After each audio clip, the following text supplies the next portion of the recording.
This is the joint declaration regarding the doctrine of justification that Ratzinger played such a large role in during the late 90s. It came about as a step toward Christian unity nearly 500 years after the division from the Reformation in the 16th century. It was originally signed by Catholics and Lutherans, signifying a common understanding of justification by God's grace through faith in Christ. Now, the World Communion of Reformed Churches also has recently joined by signing this document in Germany, becoming the fourth church to pledge their agreement that Christians of all denominations have more in common than the initial question that separated them in the beginning: faith or works. We now have a situation where on the fundamental question that separated us in the 16th century, which was Catholics insisted on good works as a sign of faith, as necessary for salvation, and Protestants said, no, it's only the grace of Christ. We have the same substantial understanding of what it is that happens when Christ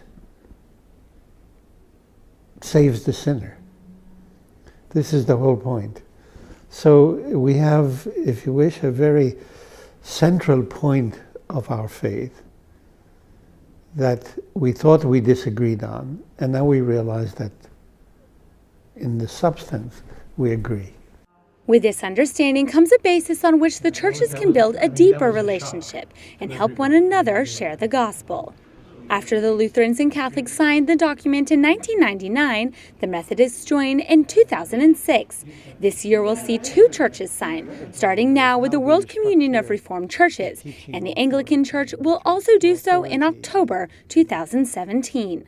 As you can see, there is a very important growth in communion about the substantial question of how Christ saves us, which is very important. Well, it means that we can no longer think of each other as separated and distant.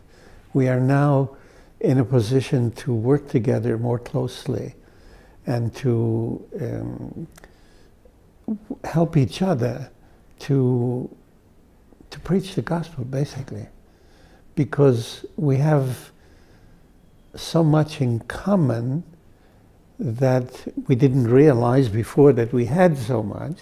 By October, all of the main historical Christian churches of the West who were involved in the divide will be in agreement on this issue. Bishop Farrell says it is a big step toward potential unity because it establishes a basis on which to build something more, leading to further collaboration in the future. Amen.